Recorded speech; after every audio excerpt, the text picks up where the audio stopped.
His fiancée raised her hand to slap the helpless billionaire. The maid's next move made her pay. This wasn't supposed to happen. Not like this. Not in front of 300 of the wealthiest people in New York, under a chandelier that cost more than most houses, with cameras from 4 different society blogs pointed at the dance floor. She raised her hand. Everyone saw it. Everyone heard the gasp that rippled through the ballroom before her palm ever landed. And the man in the wheelchair, the one who had built an empire, buried his father, and lost the use of his legs in a single rainy night 3 years ago, just sat there, waiting for the blow, like he'd already decided he deserved it. Nobody in that room expected what happened in the next 4 seconds. Not the guests. Not the photographers. Not even the man himself. Because the woman who stopped that hand wasn't his bodyguard. Wasn't his lawyer. Wasn't his family. She was the maid. Hey everyone. Welcome back to the channel. Before we dive in, tell me, where are you watching from tonight? Drop your country in the comments. I always love seeing how far this little corner of the internet reaches. Tonight's story is one of those ones that starts like a fairy tale and turns into something else entirely. A story about money, pride, and the kind of love that doesn't announce itself with diamonds. Stick with me till the end, because the woman in the red and white uniform is not who you think she is. Let's get into it. Nobody remembers the exact moment Ethan Whitfield stopped walking, but everyone remembers what he was like before. Before the accident, Ethan was the golden name in Manhattan real estate. 31 years old, already running the company his father built from a single construction lot in Queens into a skyline of glass towers. He was the kind of man magazines loved to photograph. Broad-shouldered, sharp-jawed, always half-smiling like he knew something the rest of the world didn't. He drove too fast, worked too hard, and trusted too easily. That last part was what nearly killed him. It was a Tuesday night in late October, 3 years before the gala that would change everything. Ethan was driving home from a site inspection when a delivery truck ran a red light on Lexington Avenue. The impact spun his car into a lamppost. He remembered the sound of glass more than the pain, a strange detail his mind clung to during the 11 surgeries that followed. When he woke up in the hospital for the 3rd time, a doctor with tired eyes told him, gently, that he would never walk again. His spine had been damaged in a place surgery couldn't reach. His father had died 2 years earlier. His mother lived in Florida and called twice a month. And so it was Ethan, alone in a hospital room with monitors beeping around him, who had to decide what kind of man he was going to become. The kind who let a wheelchair define the rest of his life, or the kind who didn't. He chose the second kind, mostly. He rebuilt his company from his home office, learned to navigate his penthouse in a chair he'd once thought was for other people, and slowly let the world see him again, carefully, at arm's length, never quite trusting anyone with the parts of him that still felt broken. That's where Grace Mallory came in. Grace had worked for the Whitfield family for 6 years, since she was 28, back when Ethan's father was still alive and the house still smelled like cigars and old money. She wasn't hired to be anything more than the housekeeper. She pressed shirts, managed the kitchen staff, kept the penthouse running like a quiet machine nobody noticed until it stopped. But somewhere in those 6 years, Grace had become something the Whitfield family didn't have a name for. The only person in that enormous apartment who treated Ethan like a person instead of a headline. She was 34 now, a single mother to an 8-year-old boy named Micah, and she worked 2 jobs most weeks just to keep their small apartment in Astoria and Micah's asthma medication paid for. She never talked about it. Nobody in that penthouse asked. But Ethan noticed things, the way she stayed late without being asked when his physical therapist cancelled and he needed help getting into bed, the way she never flinched or overhelped, just did what needed doing and let him keep his dignity intact. He never told her how much that mattered. Rich men rarely say the things that matter to the people who clean up after them.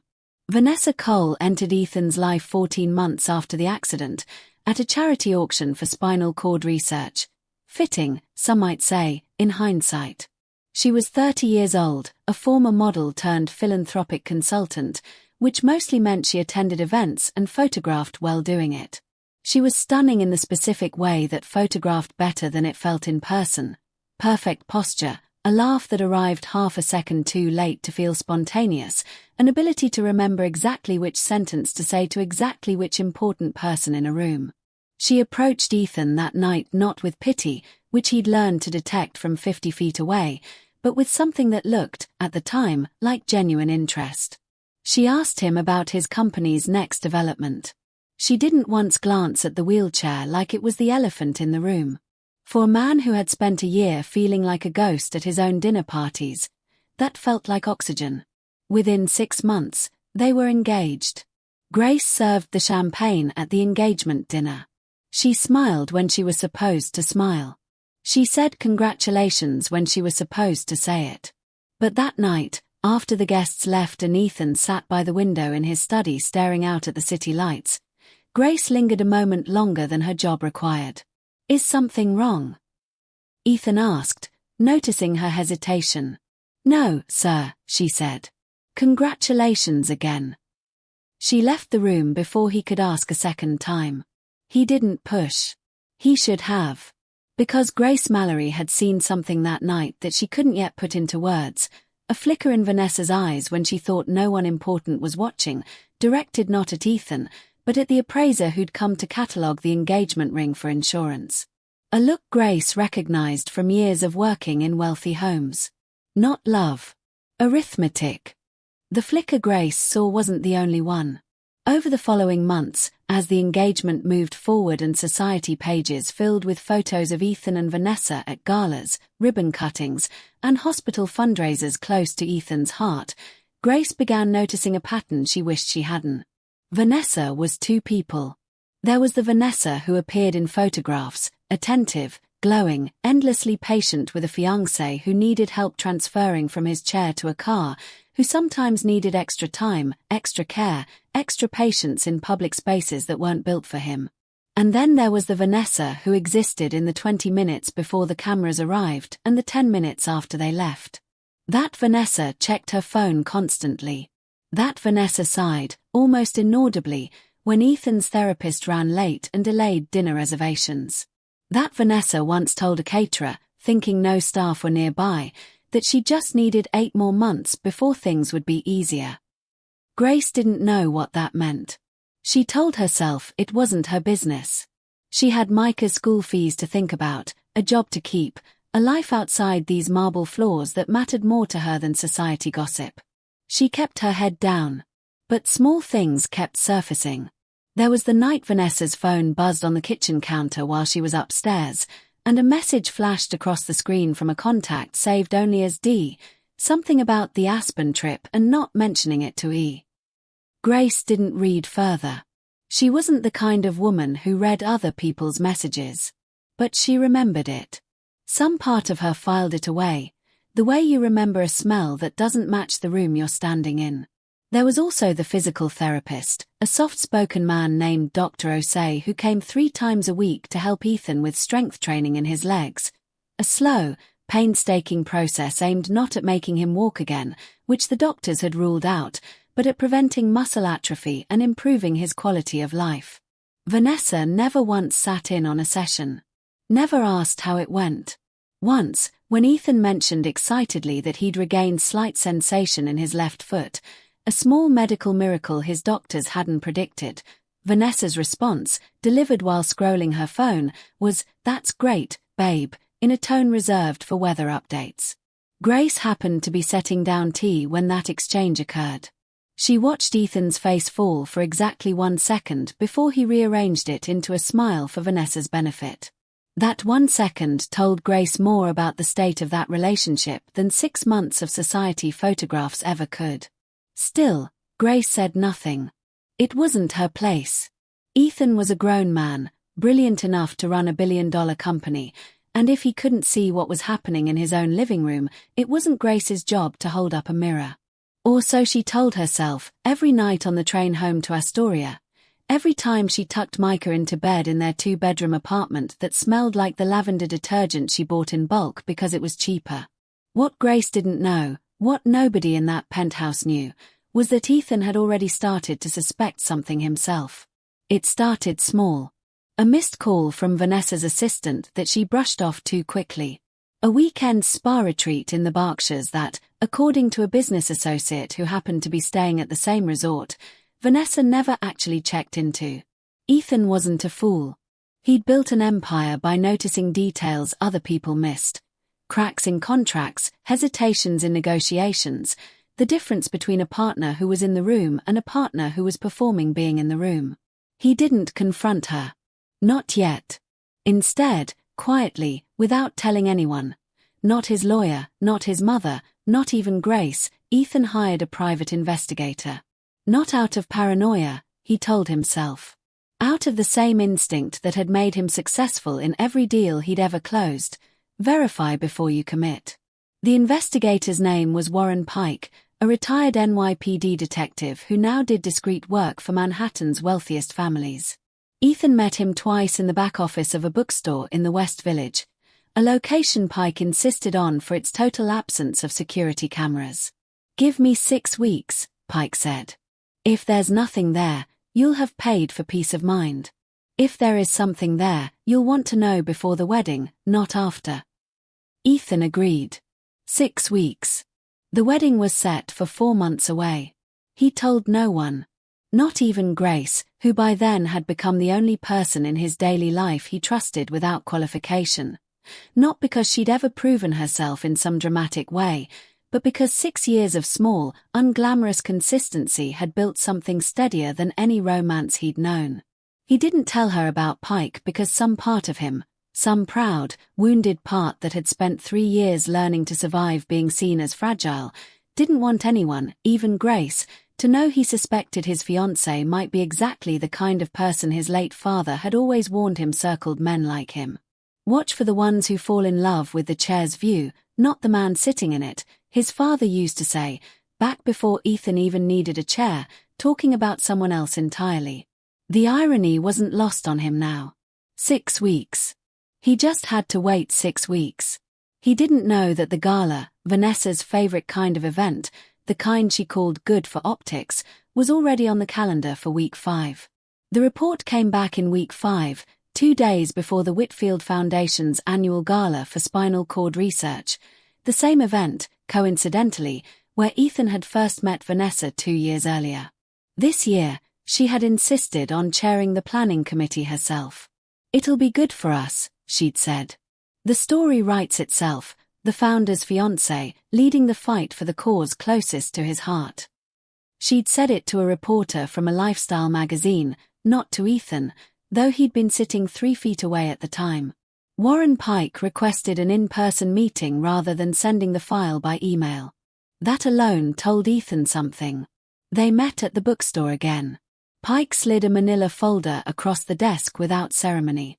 "I'm going to give you the short version first," Pike said. "Then you can decide how much of the rest you want to read tonight, versus after the gala." Ethan nodded. "Your fiancé has been in a relationship with a man named Derek Holloway for approximately 8 months. He's a hedge fund associate, mid-30s, based out of Greenwich. They've met in Aspen twice, the Berkshires once, the trip your associate mentioned to you, and in a serviced apartment in Midtown roughly every 10 days for the past 3 months. There's more." Pike paused. "There's financial correspondence between her and a family law attorney specializing in prenuptial agreement contestation. Dated 6 weeks before your engagement announcement." The room went quiet in the way rooms go quiet when something structural shifts. "She was already planning to challenge the prenup," Ethan said slowly, "before we were even engaged." "It appears that way," Pike said. "There's also this." He tapped the folder. A voice memo. Recorded by a mutual acquaintance who didn't realize it was still recording after a phone call ended. "I won't get into how it landed with me, that's not your business to worry about, and it's not admissible for anything legal, but I think you should hear it before you decide what you want to do with any of this." Ethan listened to the recording once, in the back office of that bookstore, with Pike stepping out to give him privacy. It was Vanessa's voice, unmistakably, laughing lightly with someone. Presumably Derek, about 8 more months until the wedding, the settlement, and freedom all lined up. She called Ethan, at one point, sweet, honestly, in a sad way. She called the wheelchair, At another point, something Ethan would not repeat to anyone, ever, for the rest of his life. The recording ended with her saying she needed to go because he, Ethan, gets weird if I'm gone too long, like I'm his nurse or something. Ethan sat alone in that small office for 11 minutes without moving. He thought about the 11 surgeries. He thought about learning, humiliatingly, at 29 years old, how to transfer himself from a bed to a chair without help, refusing assistance out of sheer stubborn pride until his arms shook. He thought about the small, quiet flicker of hope he'd felt the night Vanessa first looked at him without glancing at the chair, a feeling he now understood had been, from her side, a performance so convincing it had fooled the one person whose job it was never to be fooled again, himself. He thought, too, unexpectedly, of Grace. Of the tea she brought without being asked when his hands shook too badly from a bad PT session to hold a cup steady. Of the fact that in 6 years, she had never once made him feel like a burden, and in 14 months, Vanessa had never once let him forget he might be one. He didn't cry. He'd done enough of that in the first year after the accident to last a lifetime. Instead, something colder and clearer took over, the same instinct that had rebuilt his company from a hospital bed. He would not confront Vanessa privately. A private confrontation would let her control the story, spin it, perhaps even accuse him of paranoia in front of mutual friends before he had a chance to make anything public. No, she had built her entire relationship with him on performance, on audience, on the story that wrote itself. Fine. She could have her audience. The gala was in 2 days. 300 guests. Every society photographer in Manhattan. The perfect stage for a woman who loved being watched. Ethan decided, sitting in that quiet office, that if Vanessa wanted a performance, she was going to get the ending she never saw coming. One written not by her publicist, but by the truth. He asked Pike for one more thing before he left, a printed copy of the voice memo transcript, and a flash drive with the audio file itself, sealed in an envelope. He didn't yet know exactly how he'd use it. He only knew he wasn't walking, or rather, wheeling, into that gala unarmed. The morning of the gala, Ethan sat in his study long before Vanessa woke, going through his father's old journals, something he hadn't touched in years. His father had been a hard man, occasionally a cold one, but he'd written one line in the back of a 1994 ledger that Ethan had never forgotten. A man's real wealth is measured by who stays when the money can't be seen. Ethan thought of Grace as he read it. He thought about calling Pike to postpone whatever plan was forming in his mind. He thought about simply ending the engagement quietly, sparing everyone the spectacle. But something in him, the same something that had refused a wheelchair ramp built with a curtain around it so guests wouldn't have to see him use it, an idea Vanessa had actually proposed, wanted the truth to be witnessed, not whispered. He called Grace into the study that afternoon under the pretense of confirming the evening schedule. "Grace," he said, "I need you at the gala tonight. Not serving. As my guest." Grace blinked, genuinely startled. "Sir, I don't think that's appropriate. Miss Cole wouldn't." "I'm not asking Miss Cole," Ethan said. "I'm asking you. There's a seat with your name on it at my table. Please." Grace hesitated, torn between 6 years of professional boundaries and something in Ethan's voice she'd never heard before. Not the polished confidence of the CEO, but something rawer, steadier, more resolved. She agreed, mostly because she didn't know how to refuse him, and partly because some instinct told her something important was about to happen and she didn't want to only hear about it secondhand from the other staff. Vanessa, when informed the maid would be attending as a personal guest of Mr. Whitfield, was livid in private and gracious in public, which by now Ethan understood was simply how she operated. 2 performances running simultaneously, like 2 television channels playing in the same room. "It's a strange thing to do the night before our wedding countdown officially starts," Vanessa said icily in the elevator down to the car. "People will talk." "Let them," Ethan said, looking out the window instead of at her. The gala was, by any objective measure, spectacular. The Whitfield Foundation had rented the ballroom of a historic Fifth Avenue hotel. Gold leaf ceilings, a chandelier the size of a small car, 300 of the city's wealthiest and most photographed guests in tuxedos and gowns. A string quartet played near the entrance. Champagne towers glittered under the light. Vanessa, dressed in a deep blue gown that had cost more than most people's cars, moved through the crowd like she'd been born under exactly this light, because, in a sense, she had. This was her natural habitat. Mirrors, admiration, an audience. Grace sat at Ethan's table in a modest but elegant dress she'd borrowed from her sister, feeling every eye that lingered a half-second too long, wondering what she was doing there and why Ethan had insisted. She noticed, though, because noticing things quietly was simply who she was, that Ethan kept an envelope tucked inside his jacket all evening, and that he seemed strangely calm, almost peaceful, in a way that didn't match a man about to give a foundation speech in front of donors. Midway through the evening, Ethan was scheduled to give brief remarks about the foundation's progress.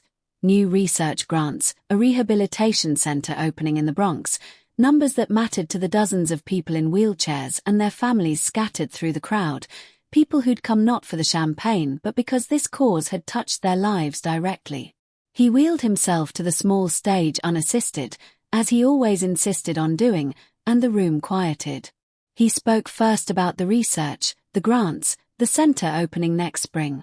Genuine applause followed. This part of him was real, had always been real, long before Vanessa entered his life and long after, he now understood, she'd exit it. Then he paused.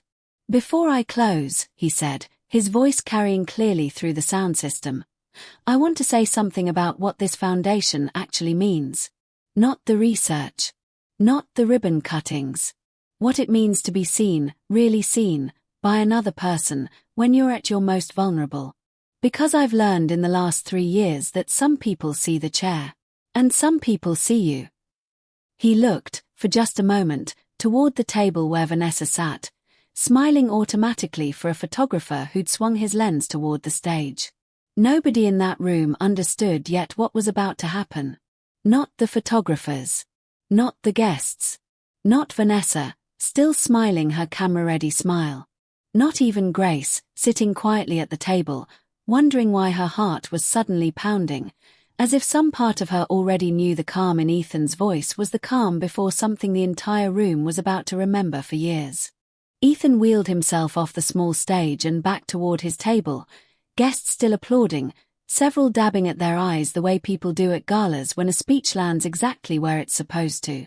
Vanessa met him halfway, taking his hand for the photographers, her smile flawless. "That was beautiful, babe," she said, loud enough for nearby ears, quiet enough to sound intimate. "I meant every word," Ethan said. And he had. Just not the way she thought. They returned to the table together, and for a moment, it looked, to any outside observer, like the golden couple everyone had read about for 2 years.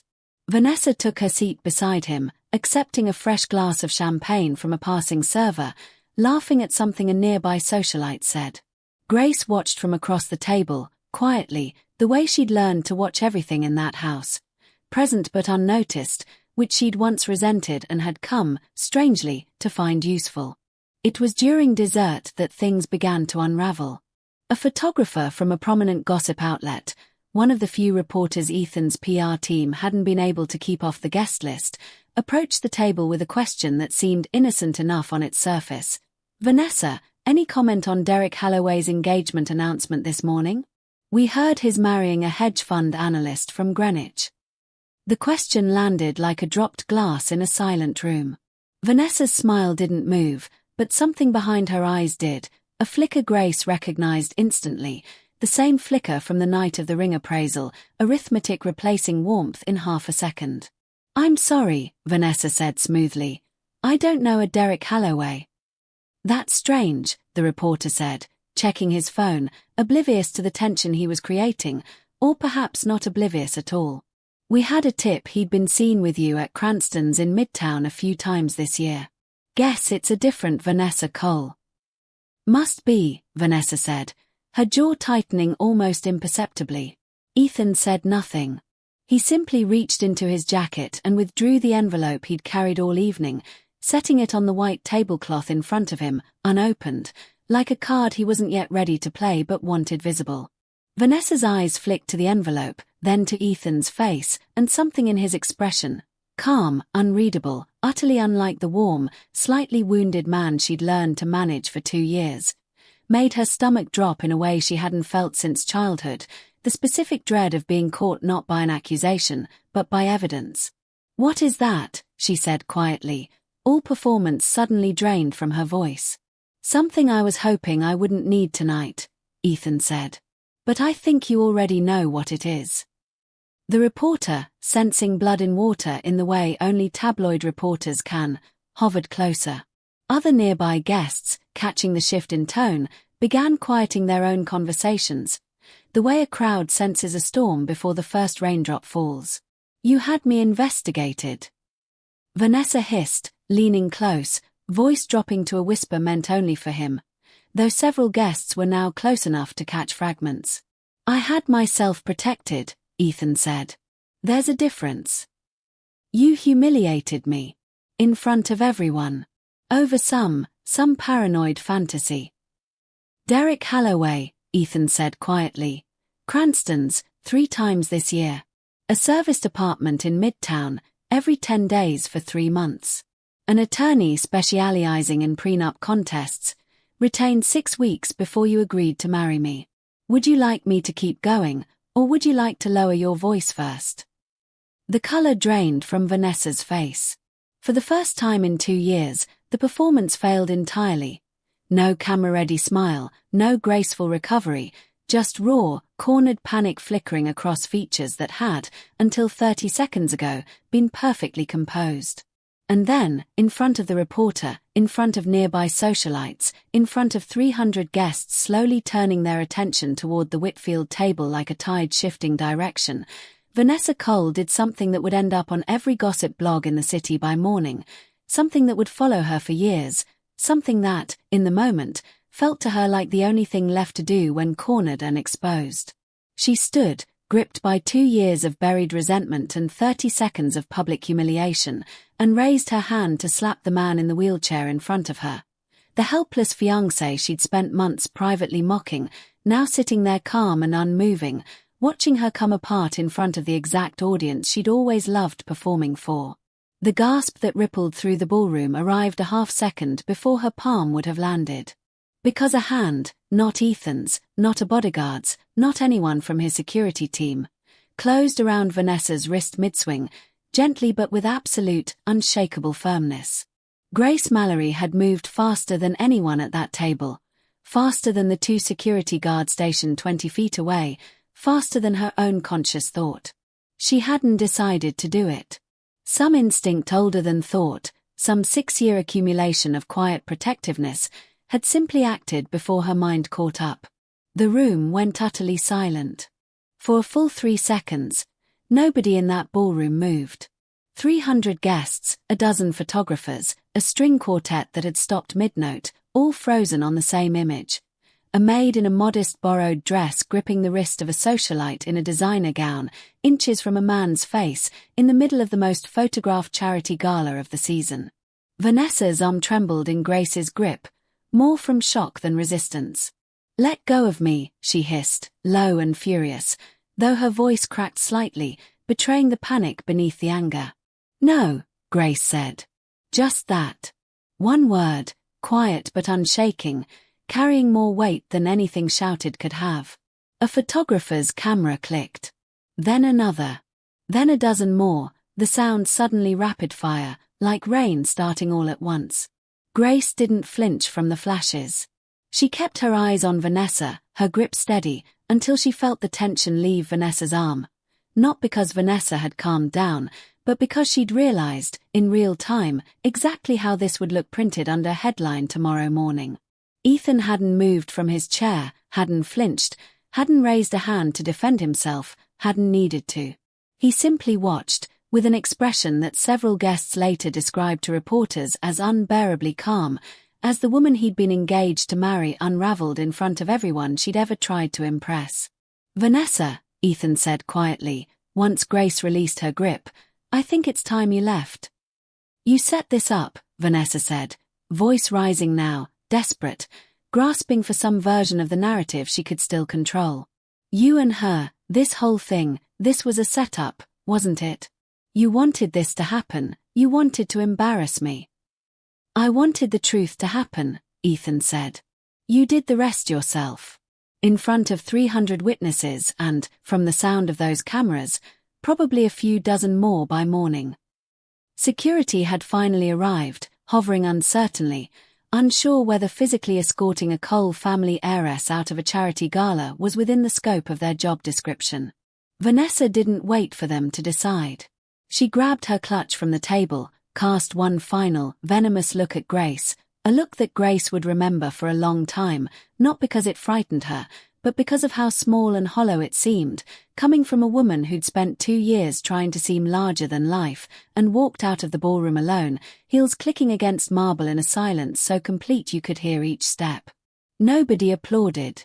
Nobody laughed. The room simply exhaled, slowly, the way rooms do after something they'll be discussing at dinner parties for months. Ethan turned to Grace, who still stood beside his chair, visibly shaking now that the adrenaline was fading, the reality of what she'd just done in front of Manhattan's elite beginning to sink in. Grace, he said quietly, you didn't have to do that. I know, she said, her voice unsteady. I don't know why I did. She stopped, pressing her palm against her chest as if to slow her own heartbeat. I just couldn't watch it happen. Not to you. Not like that. Around them, the ballroom slowly returned to its usual murmur, though every conversation now orbited the same event, guests leaning close to whisper theories, photographers already transmitting images to editors, at least 3 attendees already typing furious tweets that would each rack up tens of thousands of views by sunrise. Ethan reached up and took Grace's hand, not romantically, not yet, simply human, a gesture of gratitude too large for words. Thank you, he said. For 6 years of things nobody noticed. And for the one thing everyone just did. Grace, still trembling slightly, managed a small, exhausted smile. Someone had to catch that hand, sir. Ethan, he corrected gently. Please. After tonight, I think we're past, sir. By the time Ethan's car pulled away from the hotel that night, with Grace beside him in the backseat because he'd quietly insisted on driving her home himself rather than letting her take the subway back to Astoria at 11 at night, the story was already spreading across every gossip account in the city. By morning, it would be everywhere. A socialite caught trying to slap her disabled fiancé, stopped mid-swing by his housekeeper, at a gala for spinal cord research, of all places. The irony wasn't lost on anyone. But in the back of that car, driving quietly through Manhattan traffic, none of that mattered yet to either of them. What mattered was smaller, and stranger, and far more important. For the first time in 3 years, Ethan Whitfield felt like someone had actually seen him.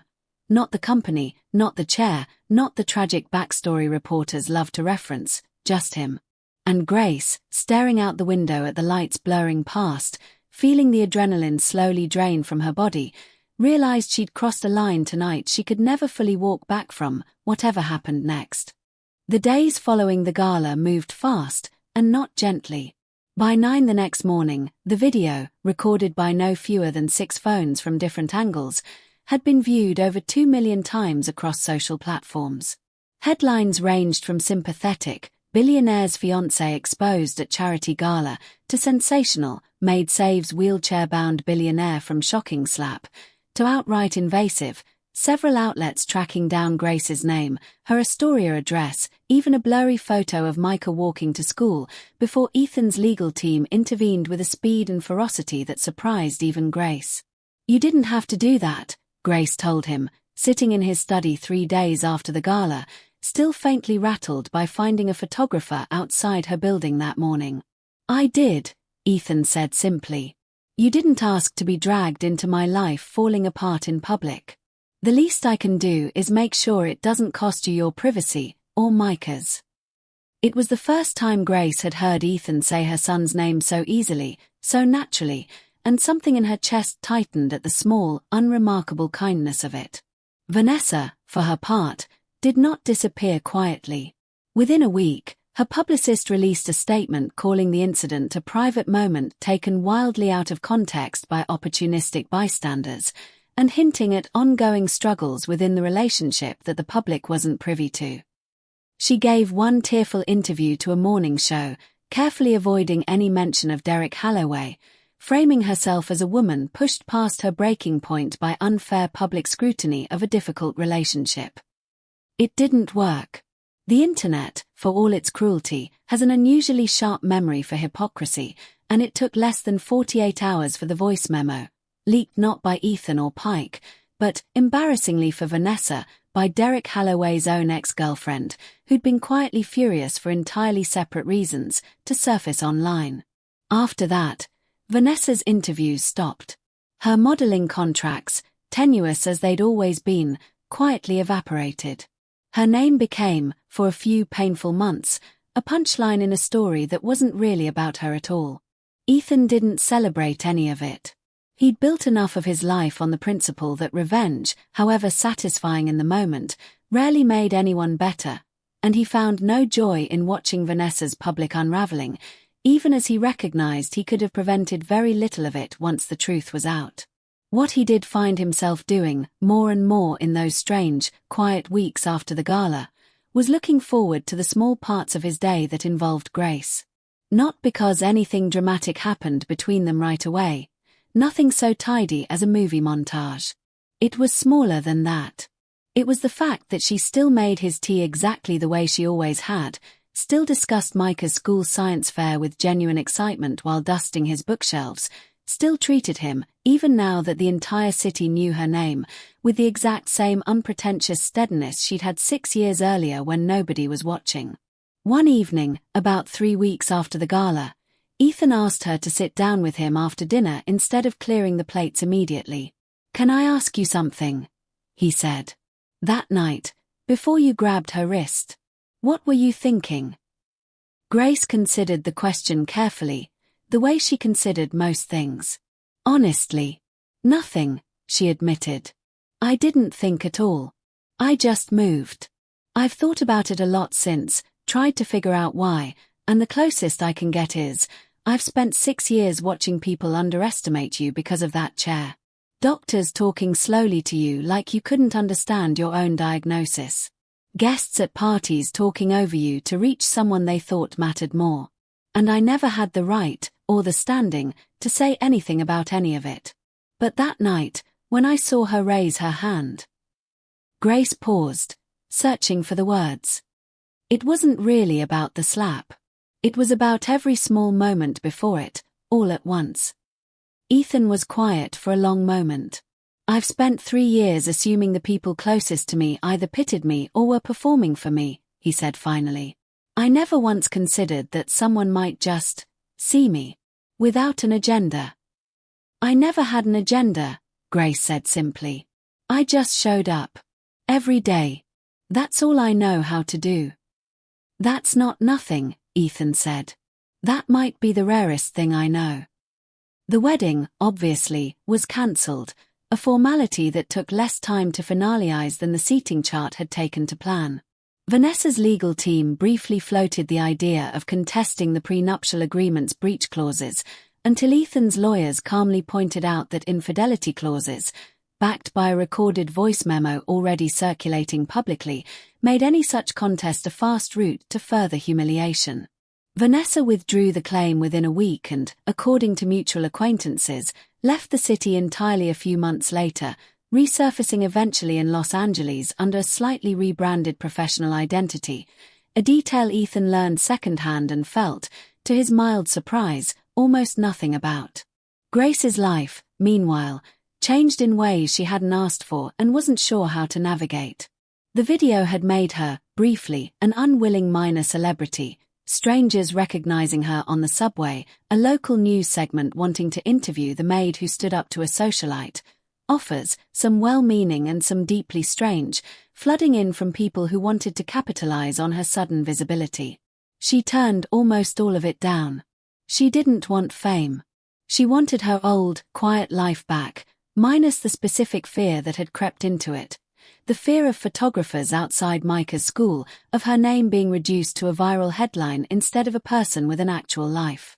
Ethan helped where he could, deflecting press requests, quietly ensuring her privacy was protected through his legal team, though he was careful, almost painfully careful, not to let that help feel like the beginning of some transactional debt she now owed him. "You don't have to keep thanking me by fixing every inconvenience in my life," Grace told him one afternoon, only half joking, after he'd arranged for a security consultation at her building without asking her first. "I'm not thanking you," Ethan said. "I just don't like the idea of you dealing with consequences that were never yours to carry." "They became mine the second I grabbed her wrist," Grace pointed out. "They became mine the second I asked you to sit at that table," Ethan countered. "I brought you into that room. I should have thought harder about what that might cost you." Grace studied him for a moment. This man who ran a real estate empire worth more than most countries' GDP, who'd spent 3 years learning, painfully, how to be underestimated by rooms full of people who once respected him, now sitting across from her at his own kitchen table, genuinely worried about the emotional cost his gratitude might have imposed on her. "You keep apologizing for things that weren't your fault," she said. "I did what I did because I wanted to. Not because you asked. Not because I work for you. Because in that moment, some part of me refused to let her hurt you, and I still don't fully understand why that mattered so much to me, but it did. It still does."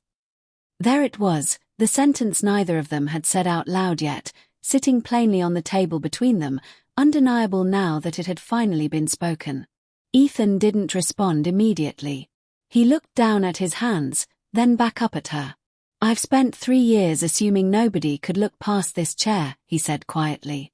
"I built entire walls around myself because I was terrified of finding out I was right.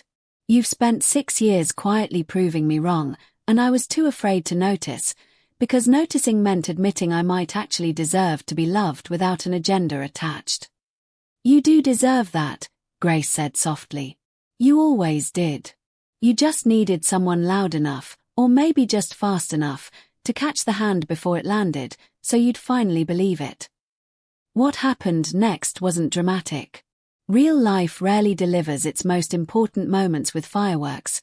Usually, it delivers them quietly, over dinners that run long, over conversations that start about something small and end up somewhere neither person expected. Ethan and Grace didn't rush anything. Both of them, in their own ways, had learned the cost of moving too fast into something that looked right on the surface.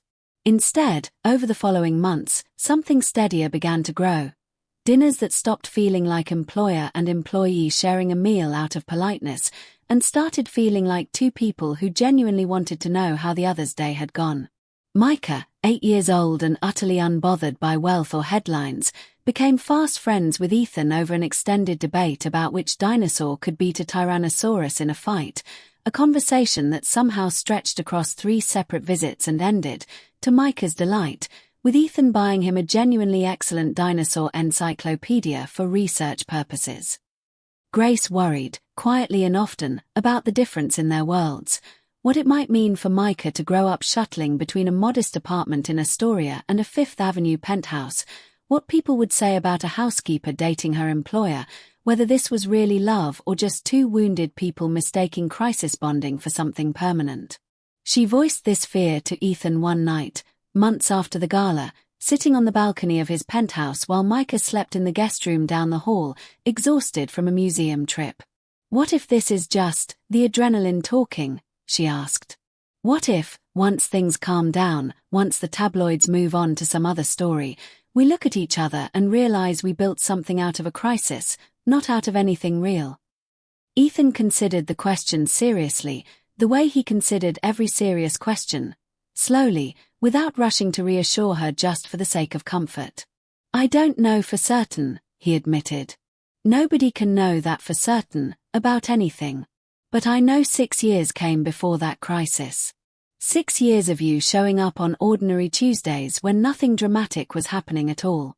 If this were only about adrenaline, I don't think I'd still notice the way you always double-check that Micah has his inhaler before you leave the house. I don't think I'd still think about how you laugh when you think no one's watching. Crisis doesn't build things that last. It only reveals what was already there. Grace was quiet for a long moment, looking out at the city lights instead of at him. My ex-husband used to tell me I was too practical to fall for anyone rich, she said eventually. He said women like me end up used, not loved, by men like you.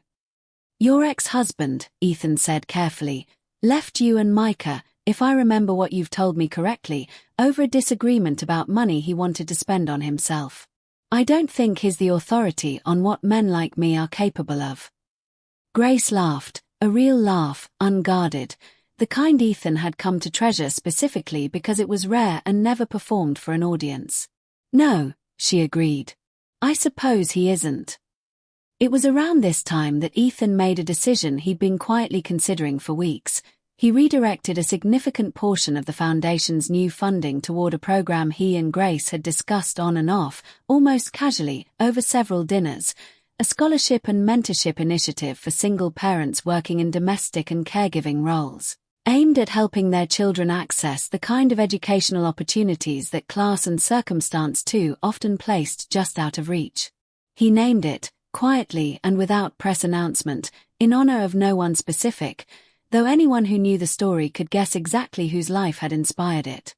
Grace found out about the program not from Ethan directly, but from a foundation newsletter Micah's school had somehow ended up on the mailing list for.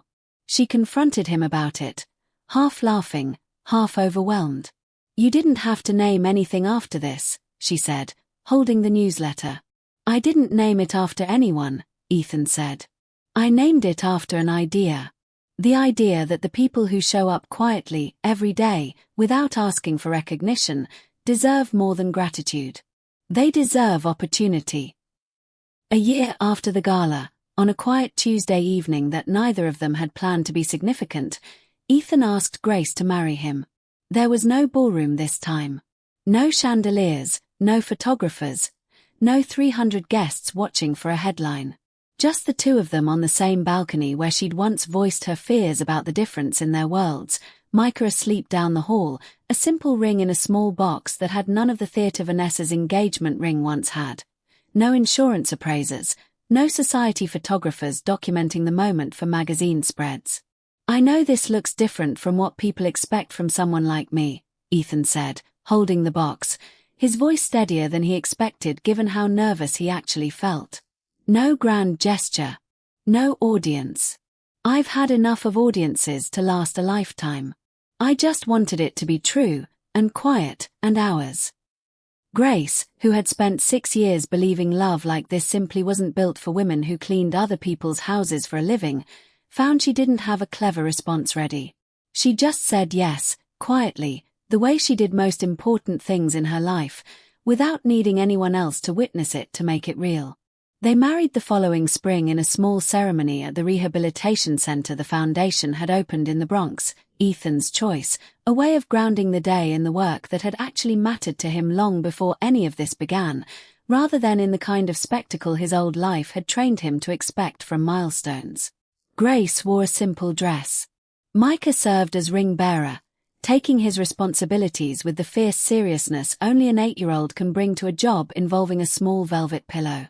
There were no gossip columns covering it, though a few outlets did eventually run a small, respectful follow-up piece titled, "A Year Later, Whatever Happened to the Maid Who Stopped the Slap?", a title Grace found more amusing than accurate, since by then, she wasn't anyone's maid at all, just a mother, a wife, and increasingly, the co-director of a scholarship program that had already helped 11 working parents put their kids through school. Looking back, neither Ethan nor Grace would say the story was really about the slap, or the scandal, or the viral video that had briefly, uncomfortably, made Grace's face recognizable to strangers on the subway. The real story, the one that mattered, was smaller and slower than that, about a man who spent 3 years believing a wheelchair made him invisible to the people who mattered, and a woman who spent 6 years quietly proving, without ever meaning to prove anything at all, that the people who truly see you were never the ones dazzled by a chandelier. They were the ones who showed up on ordinary days, made the tea the way you liked it, remembered the small details nobody asked them to remember, and, when it mattered most, moved without hesitation to protect something worth protecting. That's the thing about real love and real character. They rarely announce themselves at galas. They show up quietly, on Tuesdays, in the 6 years before anyone's watching, long before the world ever gets the chance to notice. If this story moved you even a little, that's exactly why we tell them. Because somewhere out there tonight, someone feels invisible, underestimated, or overlooked, and stories like this exist to remind them, and all of us, that the right people see us anyway. If you felt something while watching this, do me a favor, hit that like button. It genuinely helps this story reach more people who might need it today. Subscribe if you're new here, because we've got so many more stories like this one waiting for you. And if someone in your life could use a reminder that quiet loyalty always outshines loud performance, share this with them tonight. Thank you for staying until the very end. I'll see you in the next story.